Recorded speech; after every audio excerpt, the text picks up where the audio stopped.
All right, excellent. Yes, and we are starting now recording. We are in section 4.9, applications to Markov chains. And let me give you a moment to copy this example down, okay? And then we'll talk about this example.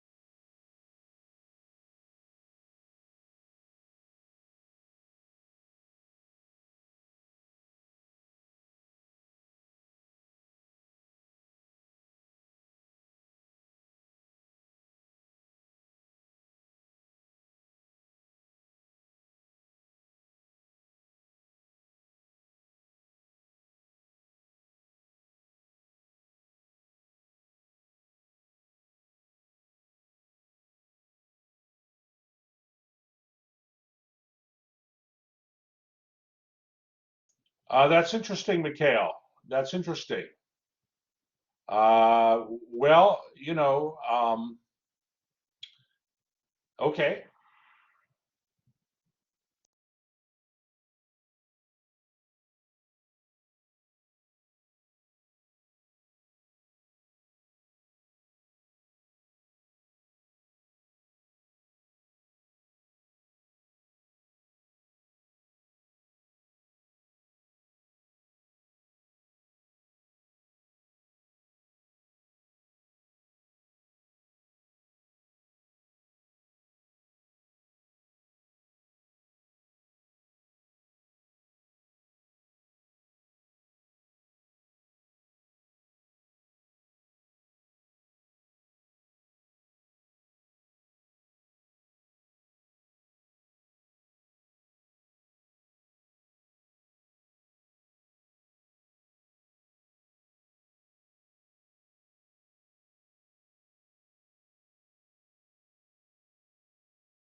All right, so I know you're copying here. Let's talk a little bit about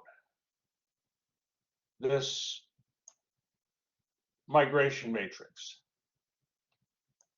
So you see here the 0.95, all right, and you see here the 0.05. What do those decimals add up to in the first column? They add up to 1. So, and the second column, that's right, Mikhail, the second column, you have 0.03 and 0.97. What do those decimals add up to?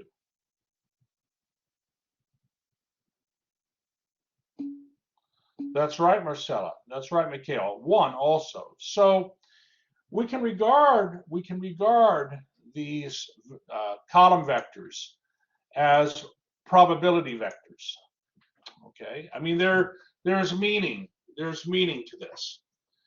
So like if we were to focus here on the 0.95, that means that 95% of people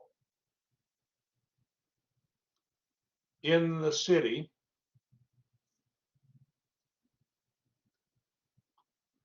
blank in the city. So you see the 0.95, it goes from city to city. So 95% of people living in the city do what in the city after a year? What word am I looking for here?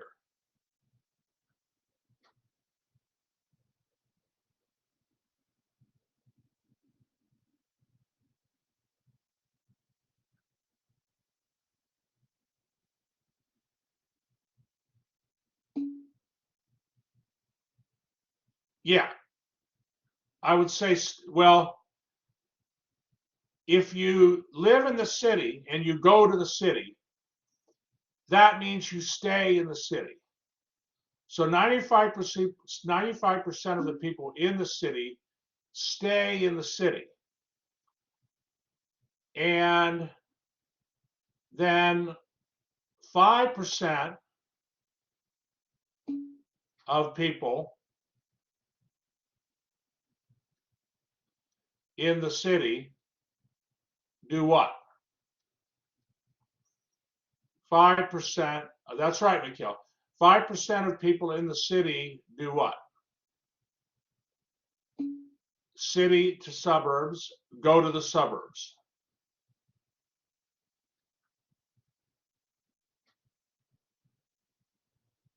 Suburbs.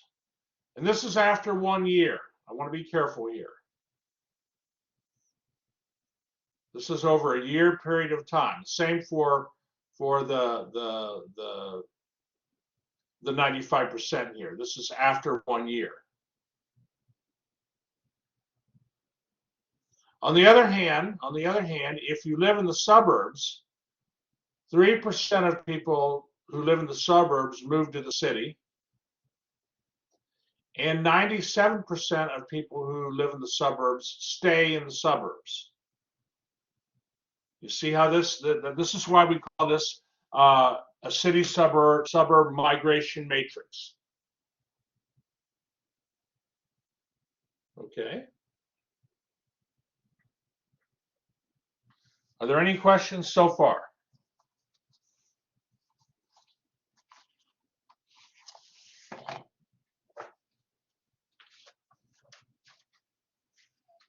Okay. Well, we have some questions to answer here. We're told that suppose initially 60% of the population live in the city and 40% live in the suburbs. How will the population be distributed in this region after 1 year and then after 2 years? Okay, let's look at that first. Now, if I go to the next page here, I want to just give a little bit of notation here. Because it's important for your homework. Well, we're going to get there, Mikhail. We're going to get there. The M migration matrix is called a stochastic matrix because its columns are probability vectors. Both columns of the migration matrix, both columns, the decimals add up to 1 or 100%. And also, we can call M a regular matrix. The reason it's regular is what defines a regular matrix? Well, if you raise the matrix to some power k, the matrix will contain strictly positive entries. Okay, that's what a regular matrix is. And in this case, all you have to do is take M and raise it to the first power. M to the first power is just M itself. And all the entries in this migration matrix, all 4 entries are already positive. Basically, a regular matrix, if a matrix is regular, it ensures that if you're in one state, you can get to another state after a certain number of time periods, so to speak.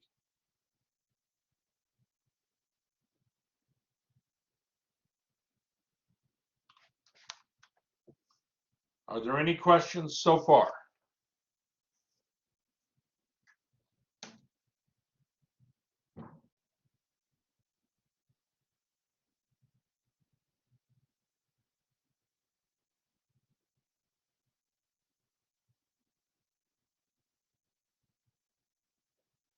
All right. Well, we're told initially the initial distribution of the population is 60% live in the city, and hold on, let me get my little marker here. 60% live in the city, 40% of the people live in the suburbs. And this is what's called an initial state vector. There are two states in this matrix, city and suburb, two states of the matrix. And people are migrating back and forth between these states. But naturally, based on the matrix, based on the probabilities in the matrix, clearly when people are in the suburbs, they're more likely to stay in the suburbs than move to the city. And similarly, if people are in the city, they're more likely after a year to stay in the city than move to the suburbs. Okay. Now, what we want to do is we want to know if 60% of the people live in the city and 40% of people live in the suburbs, how many people are going to live in the city? How many people are going to live in the suburbs after 1 year? So how do you think we would find that? After 1 year, we're looking for, after 1 year, okay, we are looking for the state vector x sub 1. And Mikhail's suggesting what we should do is take that initial state vector and multiply by m, and that's correct. That's correct.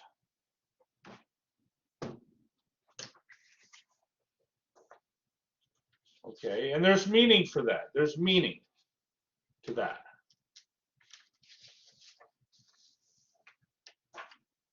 Let me show you why we would do this. Okay, I'm going to move to the next page if that's okay.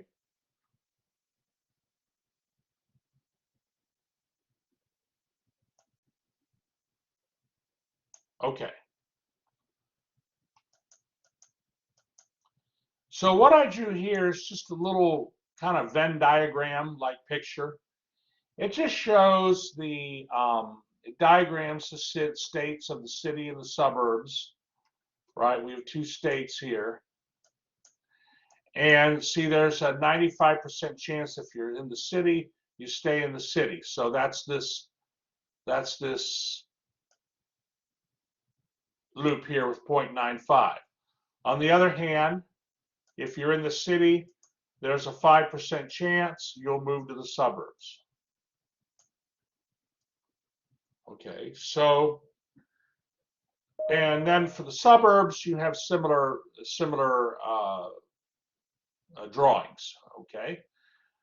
Now, what we do is, after 1 year, the distribution of the population, x1, would be equal to m times x sub 0.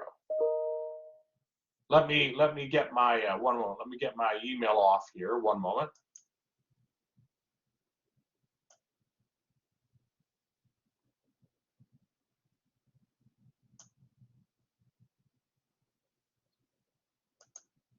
Okay, I took my email off. We don't need any distractions here. So notice what you're doing is matrix multiplication here.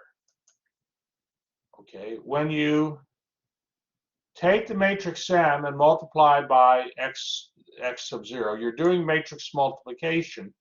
And if you use the row column rule, this is what you're doing. But it makes sense, practically speaking, because whatever you're going to get here, I mean, you're going to get a 2-by-1 matrix, right? The result here is going to be a 2-by-1 vector with an entry on top and an entry on the bottom. Probability on top, probability on the bottom. The probability on top is the probability after 1 year, or I want to be careful here, it's the percentage of people after 1 year who live in the city. The second entry is the percentage of people after 1 year who live in the suburbs. So let's focus on the top entry, the percentage of people that live in the city after 1 year. How do you get to the city? Well, one way is if you live in a city and after 1 year you stay in the city, that's then you're part of that. You're part of the city dwellers. And there's a 95% chance. No, I want to say that right. There's a hold on here. I want to say this right. Of the 60% of people in the city, okay, because remember our initial stage vector was there's 60% of people in the city. 95% of them stay in the city, so that's 95% times 60%. But then the 40% of people who live in the suburbs, well, 3% of them are going to move to the city after a year. So you see, the way the matrix multiplication is defined, it makes perfect sense for applications. Probably why it's defined that way too.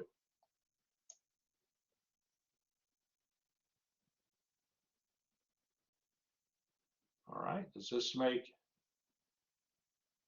so maybe what I can do here, let me just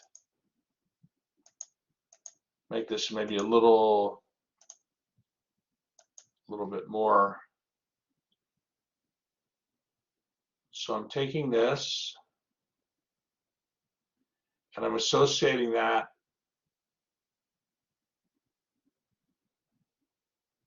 with this, with that statement there.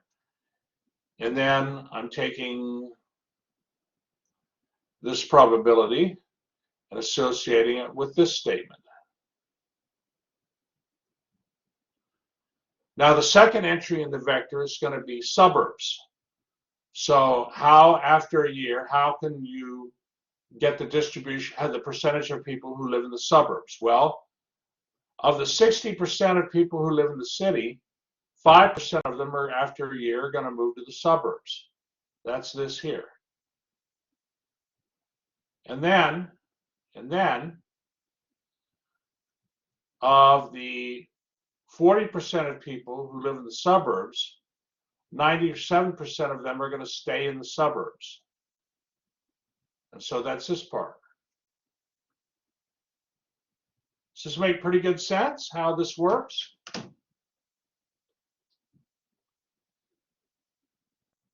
So Mikhail, you were correct. You were correct.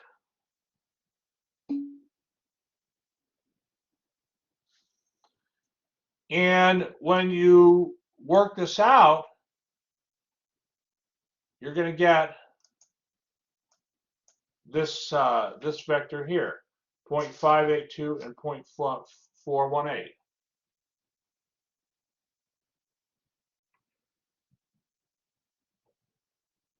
So this means after 1 year, 58.2% of the population will live in the city, and 41.8% of the population will live in the suburbs.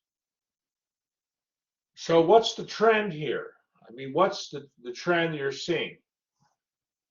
Is the city population going to increase or decrease over time based on I mean, just look after 1 year. What's the trend seem to be? Are people moving from the overall from the city to the suburbs, or the suburbs to the city?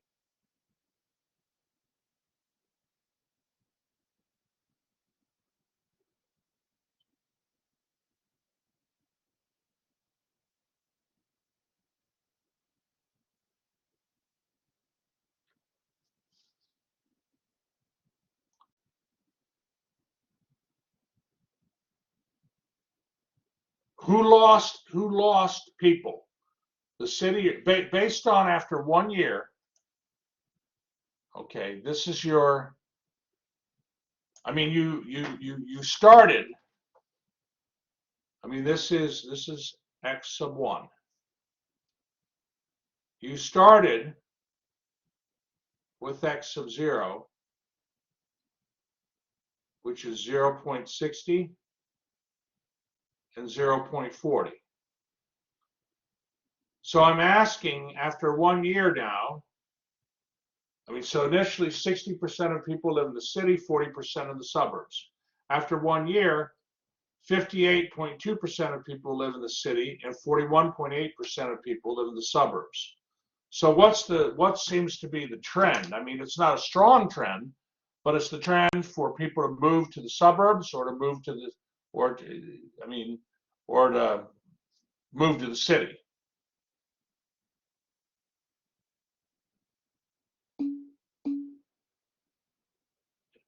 Well, based on the information, the suburbs have a net gain from the city because initially 60% of people, and I appreciate all responses, 60% of people live in the city, but after 1 year, 58.2% of those people live in the city.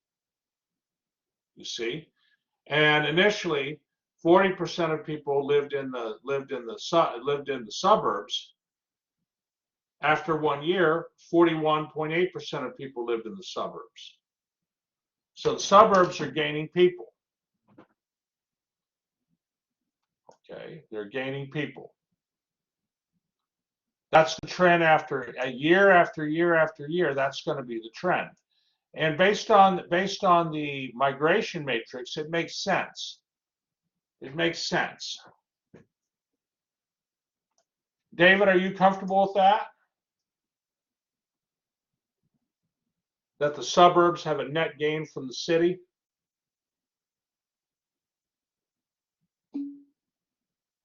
Okay. Okay. Well, this will be in the recording. This will be in the recording. What are we gonna? How are we gonna find out about after 2 years? Okay, after 2 years, x sub 2. How would you find out what after 2 years the stage vector is? Yeah. What do we do to get 2 years?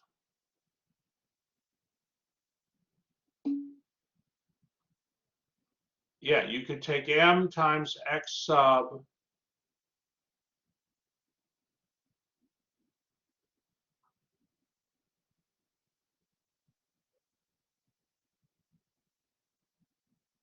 well, 2 years, the population distribution after 2 years would equal the migration matrix times the population distribution after 1 year, right? X2 should equal m times x1. Let's show that on the next page if we're good here.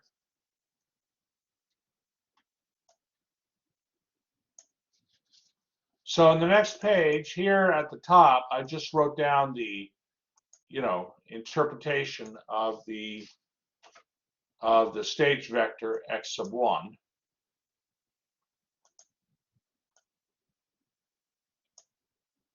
And now I'm going to find out the population distribution x sub 2. That's after 2 years. That's just m times x1.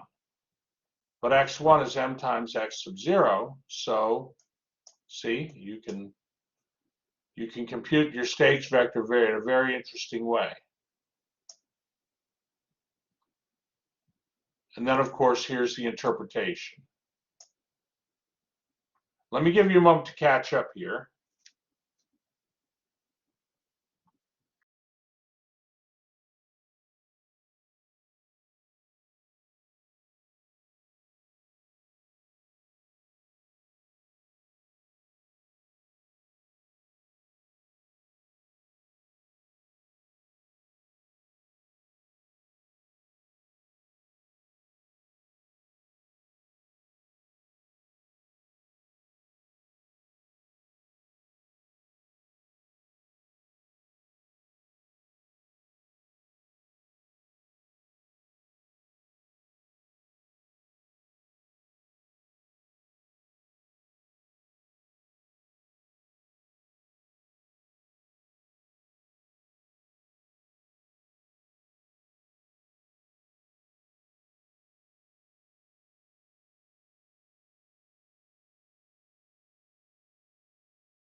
Please let me know if you have any questions.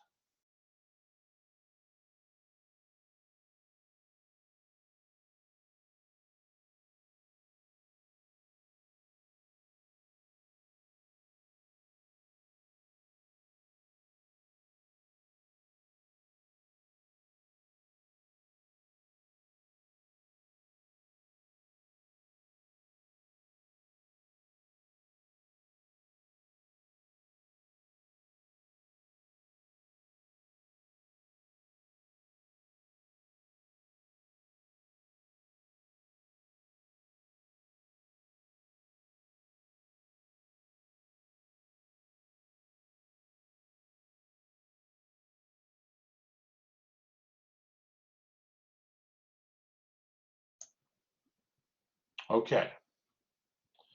So if you had to say, okay, after 5 years, well, now if we look at this after 2 years, look what happens. 56.5% of the population live in the city, and 43.5% of the population will be in the suburbs. So the suburbs keeps increasing, and its population, and the city decreases its population. Now, if we wanted to find, for instance, after 10 years, x sub 10, how would you do that? What would x sub 10 equal?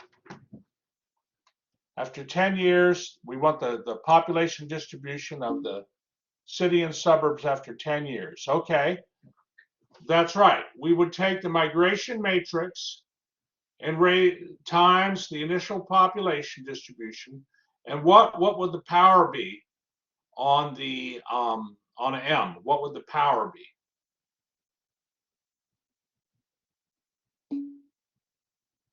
It would be 10.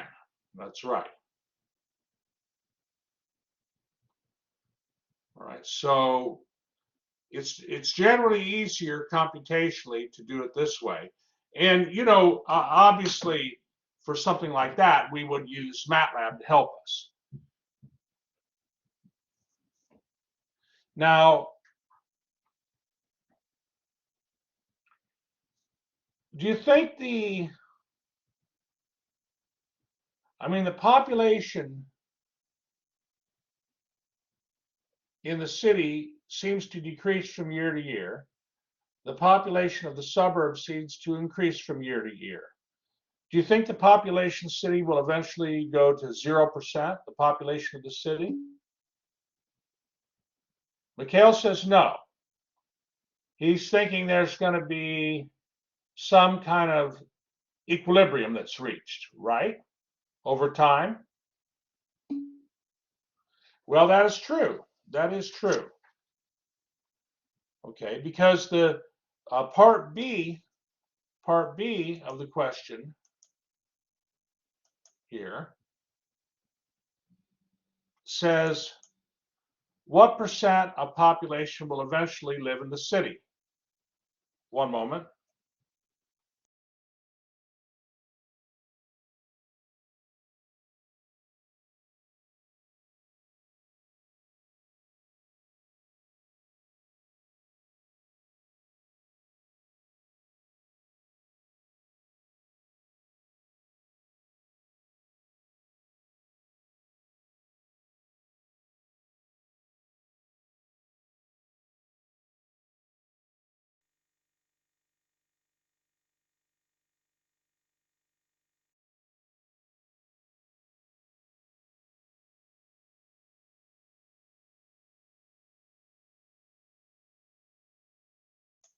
Okay, thank you. Thank you. All right. So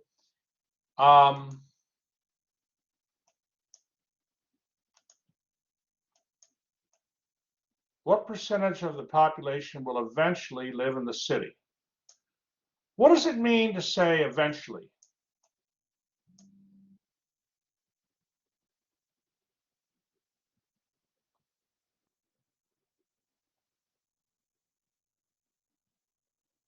What does eventually mean?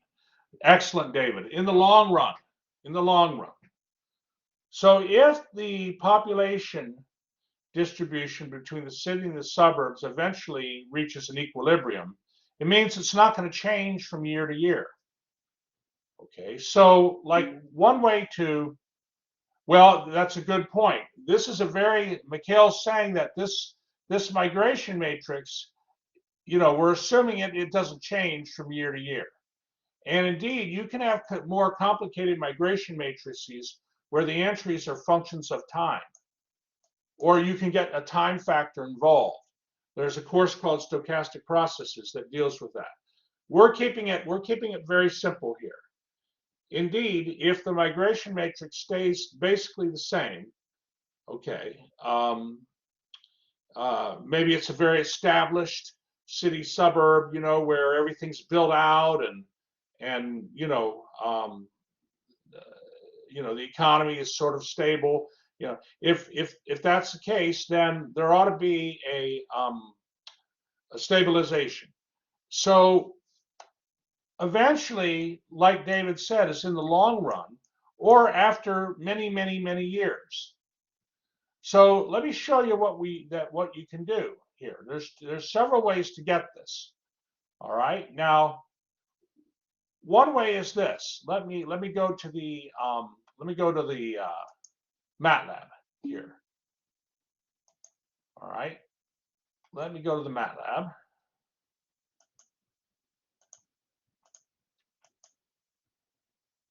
Okay. Now this is a way. This is what I'm going to show you is there's several ways to do it. But I want you to be able to do it both ways. But okay, you'd see here what I did was I defined my initial state vector as x sub 0 and my migration matrix as m. So you see what we could do here is we could take m and raise it to say 100th power, so say 100 years, and multiply it by the initial population distribution, and we get 0.3751 and 0.6249. Okay, now have we reached stability yet? Well, let's see. Let's see. What if we, and let me actually do this. Let me do format long. Okay, and that way, wait, hold on. You get a lot of decimals here. Okay, format long. Now wait, there was a chat. Okay, so let's see. If we did, okay, so after 100 years, about 37.5% of people now live in the city, and 62.5% of people live in the suburbs, roughly. So if we did 101, will those probabilities change? So it changes a little bit. It changes a little bit, but it seems almost like 37.5% and 62.5% are the probabilities for what we call a steady state vector. A steady state vector. Let's see. Maybe we can be a little more. Let's see here. What if we had 1,000 after 1,000 years? We're just talking. Okay. And what if we had after 10,000 years?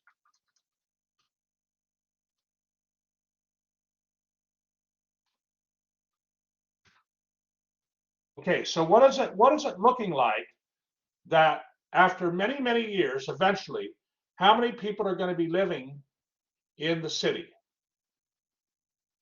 What percent of the population will eventually live in the city?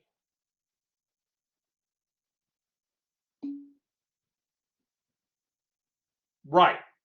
Good, Mikhail. 37.5% living in the city, and 62.5% of people living in the suburbs. That seems to be pretty good. Now, here's the thing. You see, my math lab would not accept those answers, right? It wants exact fractional answers. Sure, you could deduce 37.5% and 62.5% for a city and suburb, but we should have another way to get this result. Mikhail's saying 5/8 and 3/8, or 3/8 and 5/8. Yes, so that's right. Now, hey, let me ask you this. I'm gonna show you something here while we're here. This is kind of interesting.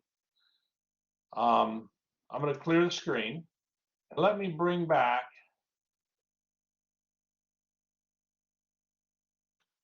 All right, there's my initial population distribution. And I get this. Let's say, what if the population distribution were different to start with?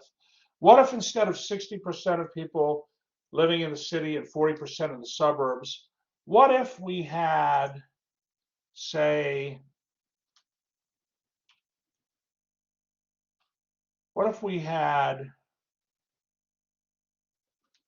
90% of people,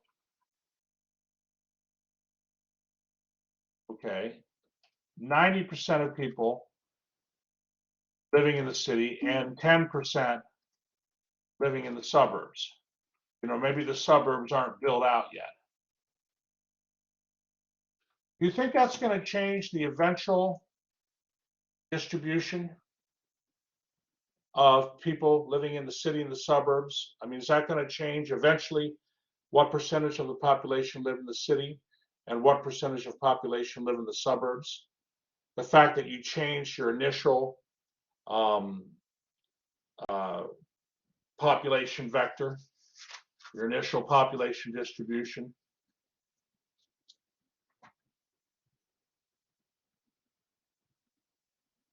I mean, if you start out, yeah, so some people think, David thinks yes, possibly. Does anybody think, who agree? So I'm going to assume you all think yes, unless you tell me no. Mikhail says no. So, okay, Mikhail thinks it shouldn't make a difference. Does anybody else have a thought?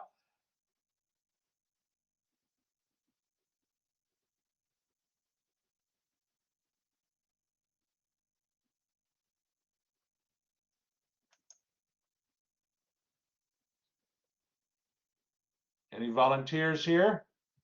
Cameron, what do you think?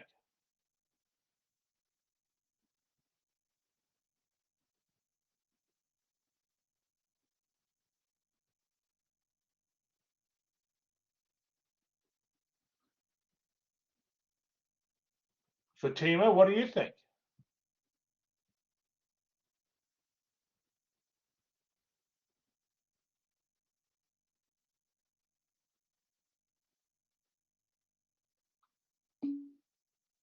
Unsure. All right, Jacob's unsure at the moment.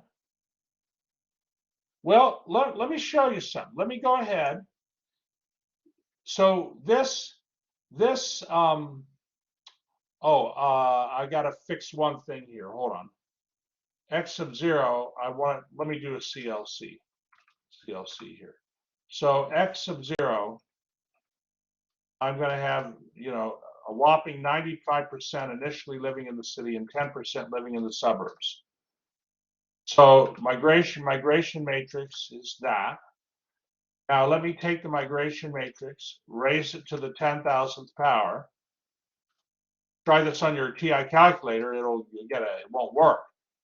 My TI can't do this. Not enough memory, I guess. Look there. What do you get?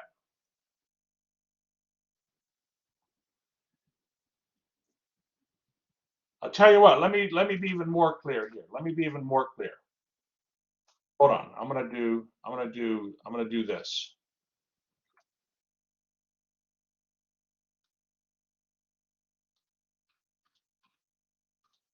I'm gonna do this. One moment. I'm gonna go back to that initial state vector we had. 60% of people initially living in the city, 40% initially living in the suburbs, and then my migration matrix. I want to just, there it is. Okay, so hold on here, class. Okay, the semicolons suppress the output. I just want to have it so you can see. All right, so we define those matrices. All right, and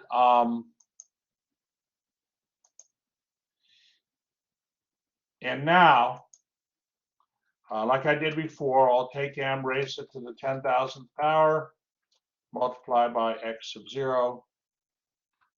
This is what we get. Now, let me change my x sub 0 to 90 and 10.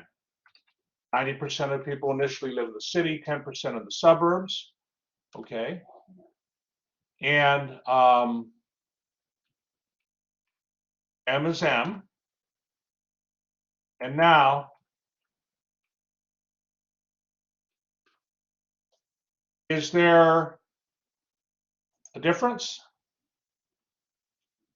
in the eventual percentage of people? Is there a difference in the percentage of people who eventually live in the city and eventually live in the suburbs after 10,000 years? Is there any difference?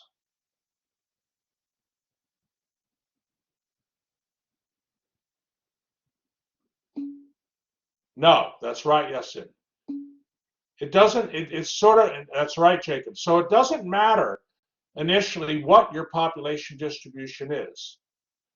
What matters is the migration matrix, because the migration matrix is going to, that's what controls the eventual population distribution, is the migration matrix. How many think that's absolutely fascinating? Oh, well, we're keeping the migration matrix the same, David, but the initial distribution, we're changing that. Now there's another way to get to this. Mikhail, what do you want to share a thought?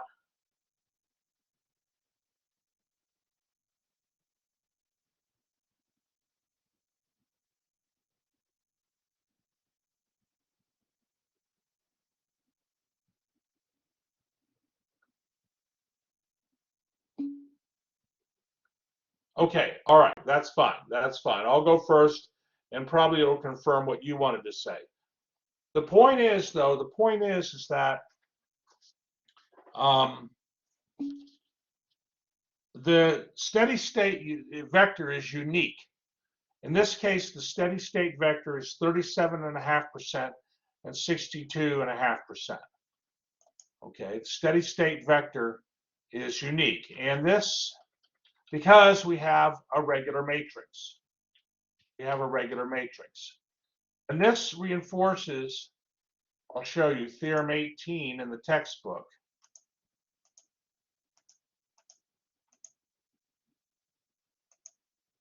Okay, Theorem 18, which says if you have, now we use the letter M for our stochastic matrix. Again, a stochastic matrix is a matrix whose columns are probability vectors. But if you have a stochastic matrix, then the stochastic matrix will have a unique steady state vector. Further, if x sub 0 is any initial state vector, okay, then the Markov chain, okay, converges to the steady state vector. Okay, so that means eventually after 9,995 years, 9,996 years, and so forth, eventually you're gonna, eventually the state vectors will converge to that steady state vector. In our case, Q, The vector Q was the vector, gosh, what was it? It was 37.5% and 62.5%. And this is important. This concept is an important concept. 37, no wait, hold on. The 37.5% was the eventual, the population of people who eventually live in the city. 62.5% is the population, is the percentage of the population who eventually live in the suburbs. And it doesn't matter what you start with. It doesn't matter what your initial distribution is. So this is important, you know, this is important. If you're going to, you know, if you're looking at this city and you want to build, you know, McDonald's in the city, you have to think about over time, what's the distribution of the population going to be? You know, you have to think about that. And of course, it's complicated because that migration matrix will change over time. But certainly, for a very simple example, you can predict in the future, you can have a good idea in the future, or a reasonable idea of the eventual population distribution in the city and the suburbs for if the migration matrix is simple. Now, there's another way to do this. Another way, let me just show you here. You go back here. Okay, another way to find the steady state vector. That's what we're looking for in part B here. What you can do is this. And for your next exam, I want you to be able to do it this way as well.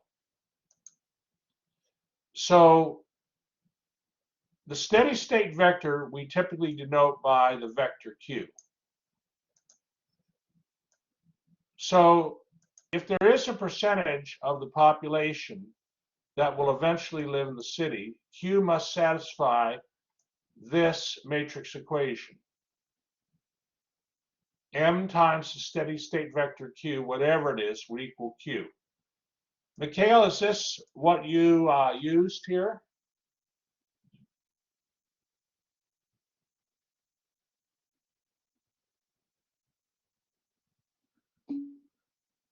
Okay, good. Because remember, x sub k plus 1 is equal to m times x sub k, for k equals 0, 1, 2, and so forth. So the population distribution in 1 year is equal to the migration matrix times the population distribution in the previous year. And so this x sub k plus 1 vector will normally change, right? You'll get new probabilities in there. But eventually, m times that vector will give you that vector back. And when that happens, that vector Q is the steady state vector. Now, we want to solve for Q. What we can do is we can write the vector Q as the identity times Q, and then subtract the identity times Q on the left side, and then factor out the Q on the right side. That gets us here. M minus I times Q equals 0, 0 vector.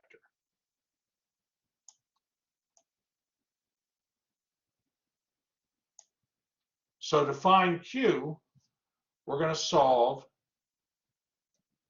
this augmented matrix here. It's a homogeneous system of equations. And we know, since M is regular and stochastic, that steady state vector exists.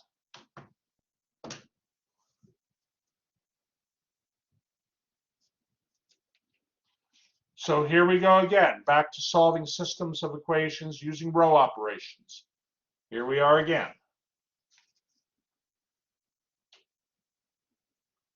Let me give you a moment to catch up. Let me know if you have any questions.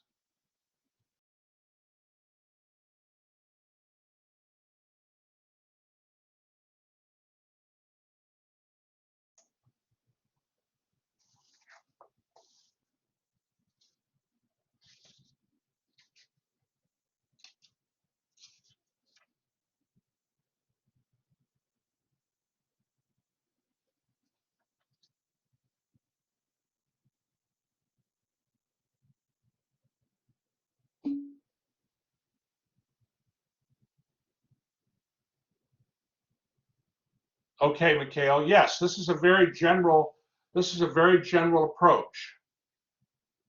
And we're doing it for migration matrix that's a 2x2, but you can have migration matrices of any size. And actually, one of your next MATLAB assignments is going to deal with a migration matrix or a stochastic matrix.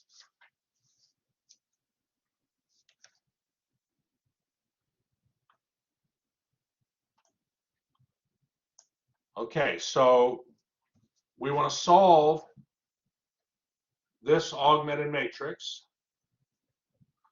And so let's do that. Let's do that.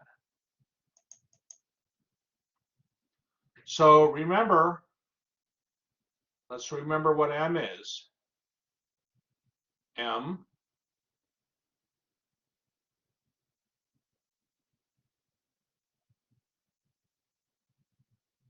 is this matrix.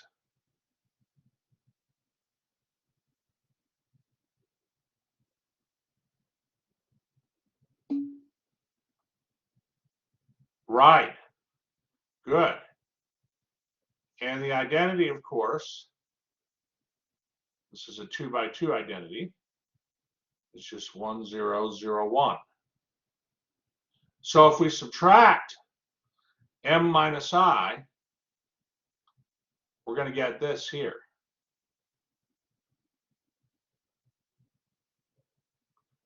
Augmented matrix.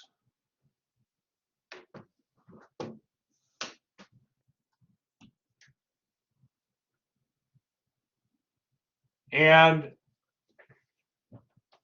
notice that, well, based on this augmented matrix here, if we just take row 1, add it to the second row, and replace the second row by that result, we get the matrix in echelon form. Why is this matrix, by the way, just a quick question. I mean, this is fine. Well, now what we want to do is we want to get the augmented matrix in reduced echelon form. That means we need a 1 in that spot, in that pivot column, right? So we're going to have to multiply the, hold on here. We're going to have to multiply the first row by -20 and put the result in the first row. Because -20 times 0.05 is a 1. Now -20 times 0.03 is -0.60, but that's -3/5. I mean, we might as well get the matrix in reduced echelon form before we solve for it, you know.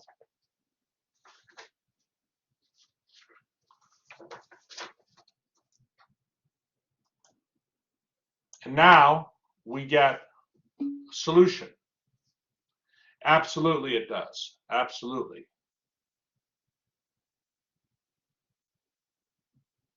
This is so cool, this stuff. So x2 is free, x1 is 3/5 x2.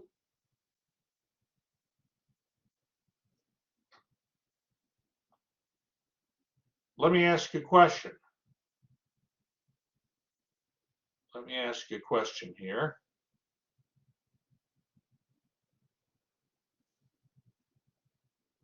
x2 is a free variable. Could we let x2 equals 1, and then my steady state vector q would equal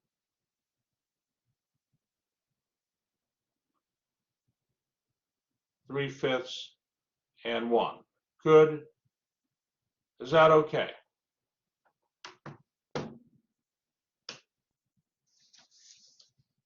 Is that an acceptable steady state vector?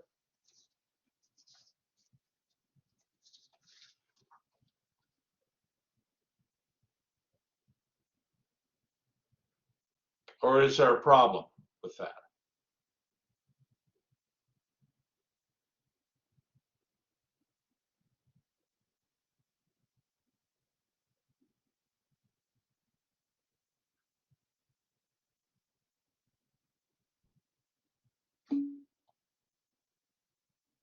Mikhail, you're right. This vector here, and I have it written okay, but let me just make it a little nicer. It's 3/5 vector with entries 3/5 and 1. What do we need? What do these represent, these entries? What do these entries represent? They represent what?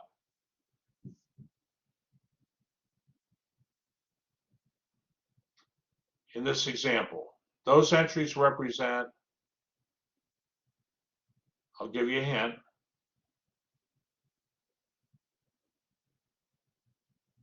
kind of like Wheel of Fortune here. What do these entries here represent? Well, there's a word I'm looking for. I'm writing it out here.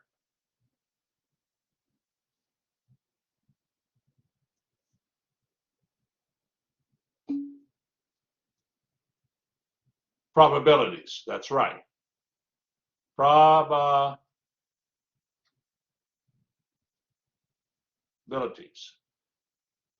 Is 3/5 and 1, are these probabilities? What do the probabilities in a vector have to add up to? What do percentages have to add up to?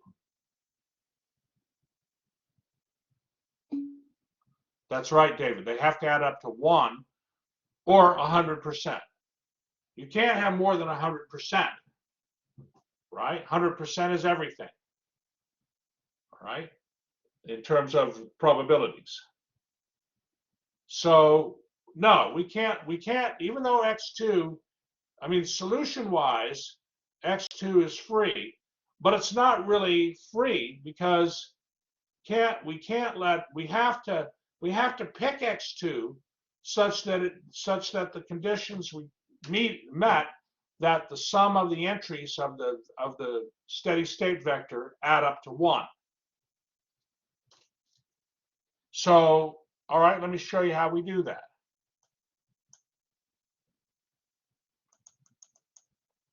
Write that steady state vector in parametric vector form.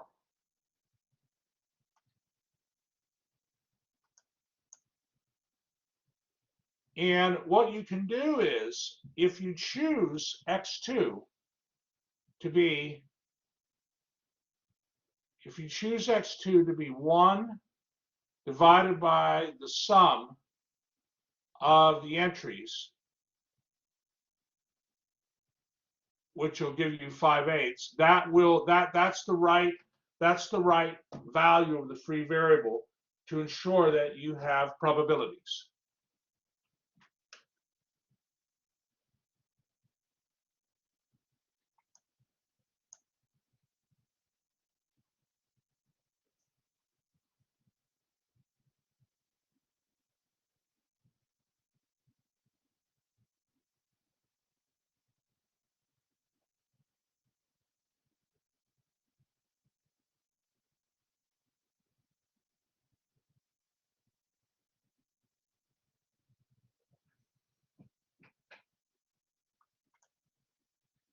So now, if your free variable x2 equals 5/8, and you multiply 5/8 times the vector 3/5 1, you're going to get 3/8 and 5/8.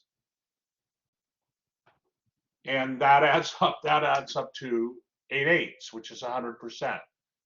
So eventually 37.5%, because you have 3/8 here, that's 37.5% of the population will live in the city.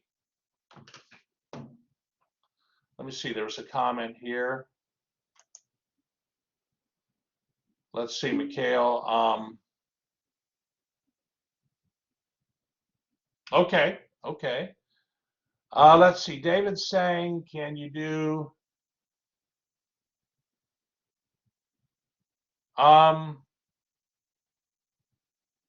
well, the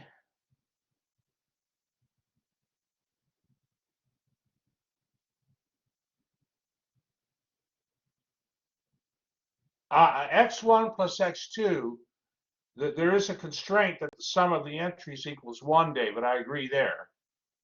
I'm looking at your first suggestion that x1 minus 3/5 x2 equals 0. I'm not sure, to be honest. I'd have to think about it. I'm not sure. Oh, I see what you're saying. Boy, I never even thought of that. I never even thought about that.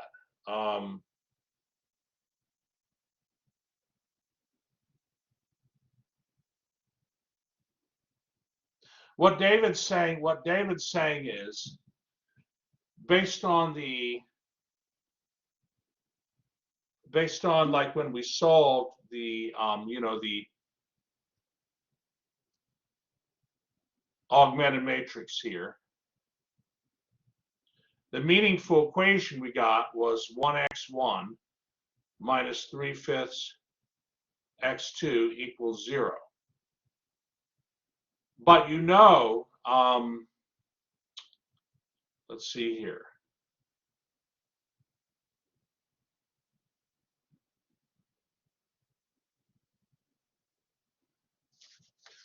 And then David's saying, well, the sum of the entries has to equal 1.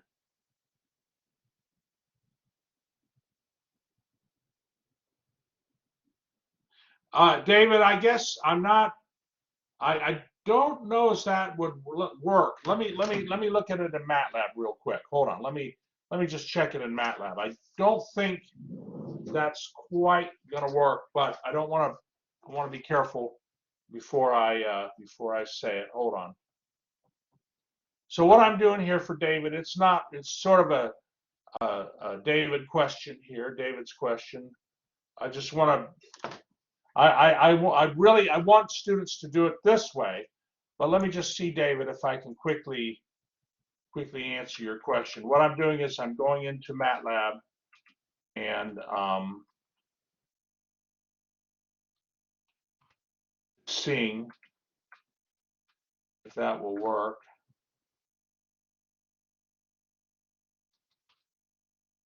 One moment. So you don't need to worry about this yet. Hold on.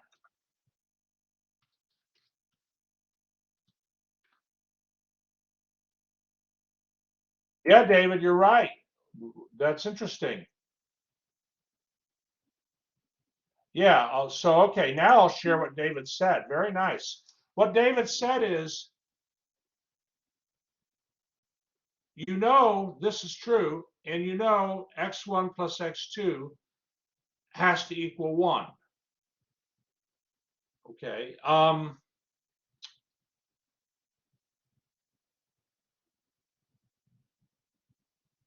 Boy, David, I'd have to, I mean, it's working out. When I solve this system of equations, I do get x1 equals 37.375 and x2 equals 0.625. But I'm not exactly sure. I mean, will it work all the time?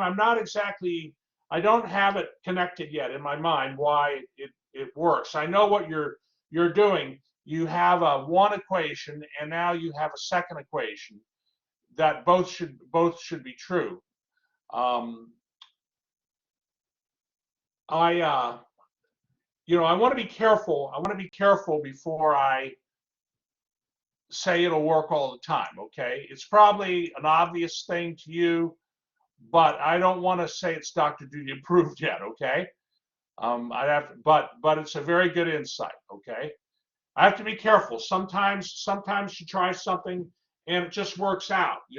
Even a broken watch is right twice a day.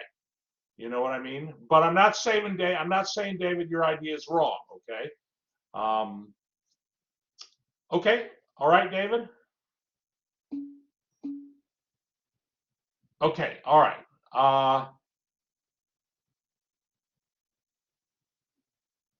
Yeah. So Mikhail has his approach that he's also talking about. The sort of the okay. I'm flexible on this kind of thing. Um, Generally, the way I showed it here is sort of the general way of doing it. You'll see this like in your homework, like how many like have used the help me solve this feature when doing their homework to help them from time to time. It's called help me solve this. Some of the problems have it, and it takes you through like a guided steps. Okay, Mikhail's seen it, and I mean it's there, under help aids. And David uses it a lot. Okay, so they'll likely do it the way I'm showing you, but that's fine. That's fine. All right. Well, very good. Very good. So let me ask you another question here. Let me go back here. Yeah. Yeah. So we've answered the first two questions. And actually, the third question, does the eventual population distribution depend on the initial population distribution? What's the answer to that for part C? Good. No.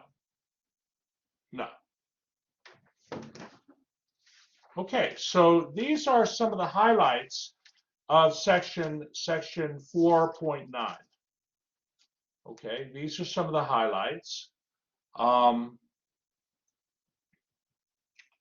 Let me just see here.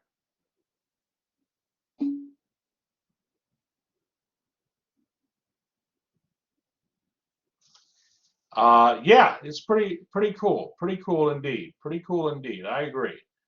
Okay. So I think we've hit the key ideas in section 4.9. Are there any questions before we move on here? We're going to take a little break, but then we're moving into chapter 5. Well, David, David's asking if he can switch grades with Mikhail. David, you just do earn your grades. You can earn good grades. Everybody can earn good grades. Okay, and I'm not saying David does. I'm not saying anything about David's grades now. He just asked if he could switch grades. Okay, great. All right, I'm gonna stop the recording. Excellent.